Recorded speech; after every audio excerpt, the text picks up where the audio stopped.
founder of the Chichosara Foundation, and I'm passionate about albinism, but I'm also the president of the Uganda Netball Federation.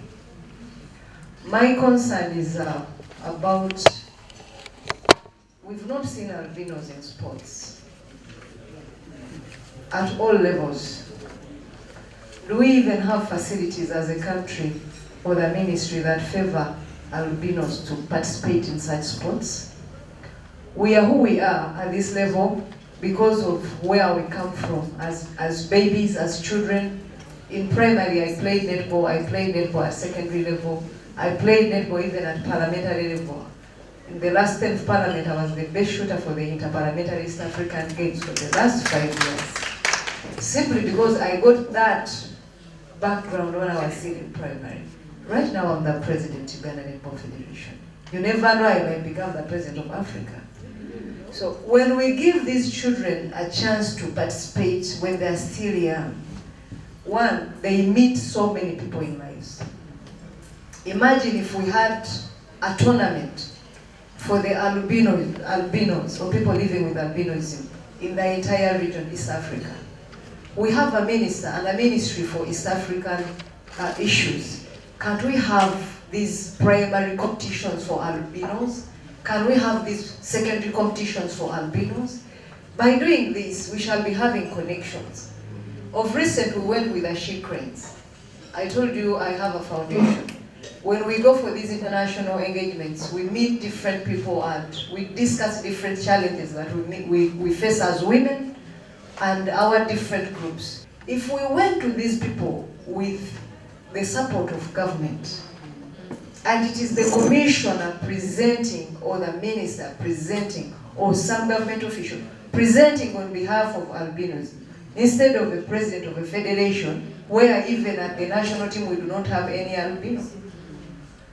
These are the small issues I think we need to look at and address. There are so many opportunities. I heard her talking of the $3 million. These are peanuts. If really government came on board and we worked as a team and we packaged our message very well, it is very much possible. Imagine if you put up a facility, a sports facility, and you are hosting the world competitions for albinos in the world. That alone, it will be a tourism event that will bring all people from all over the world to come, one, participate, two, watch. So someone will come to watch that event, but we'll also go to Bunyonyi, go to the game park, then we can market other beautiful things that we have here.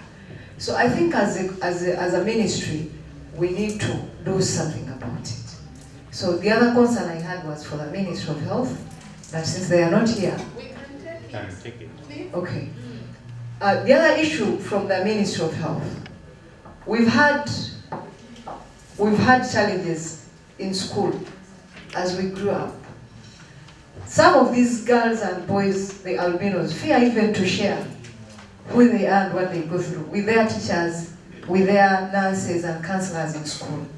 Do we have any way of teaching the real albinos? And we assign them roles to go and educate these albinos. So if I'm an albino and my counselor is an albino, I'll be free. I'll completely be free to share. If you watched the video I made at the foundation, we have so many churches. Myself, I'm a Seventh-day Adventist. We have church structures.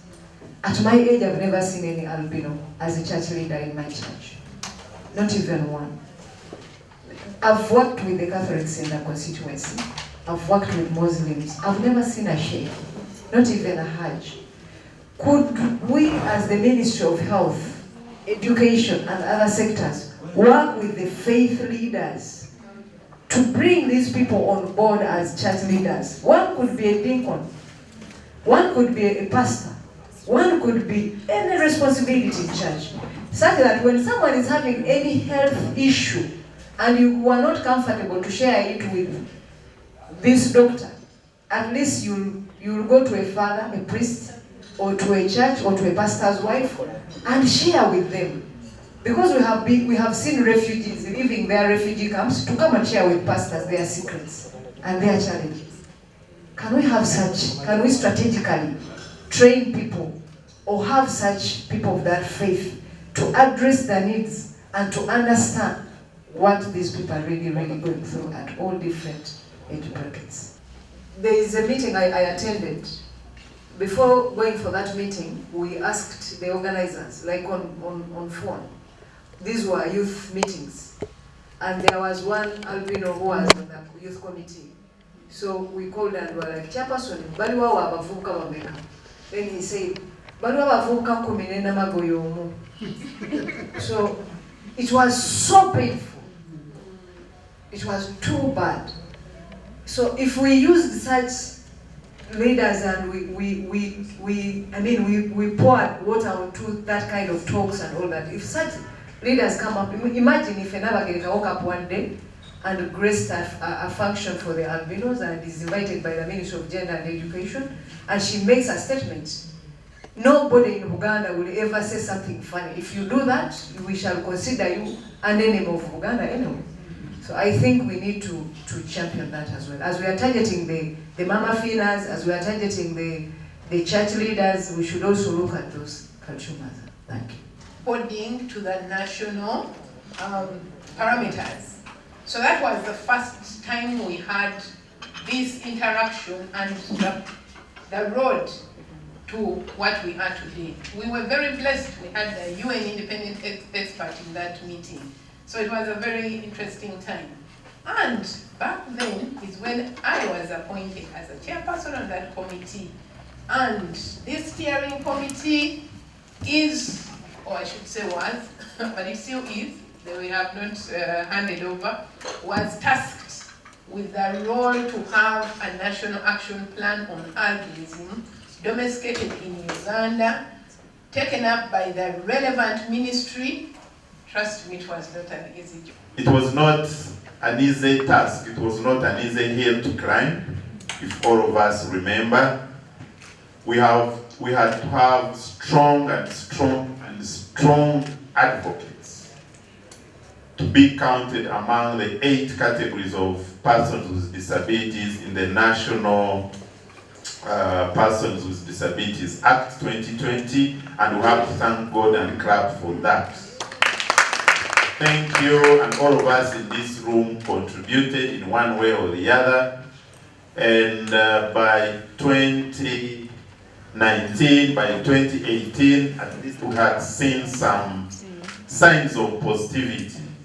And therefore, by 2020, it was a matter of signature from His Excellency the President to make sure that persons with albinism are part of the bigger categories of persons with disabilities. Enforcement of the Persons with Disabilities Act requires regulations.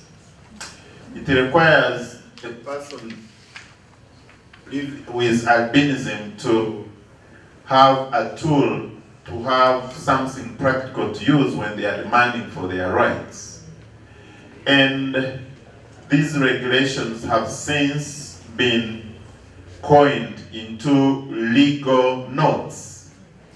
So the Attorney General, who is the chief legal advisor to government, has written to each ministry responsible for the enforcement of the act, and we had a letter detailing the role of Ministry of Health in terms of persons with albinism and many other issues related to inclusive health.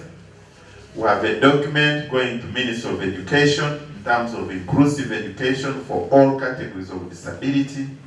We have a document retained at Ministry of Justice and Constitutional Affairs on their responsibilities under the Act.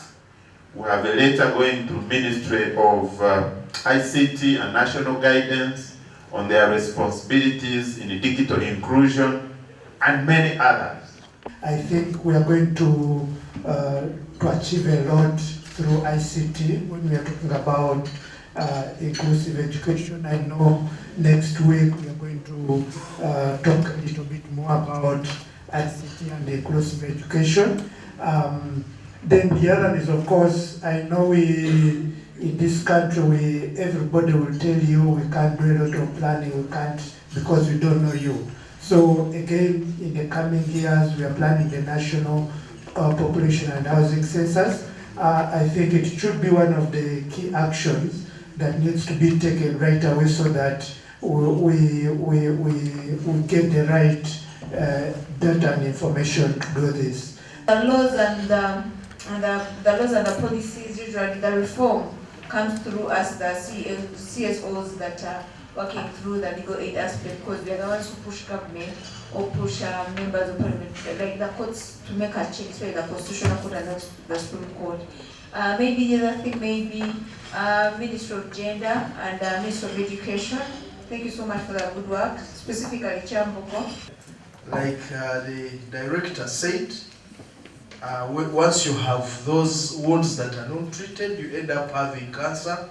So when there is increase in access to health care, I know there will be more opportunity for persons with albinism turning out to be very useful citizens to our country.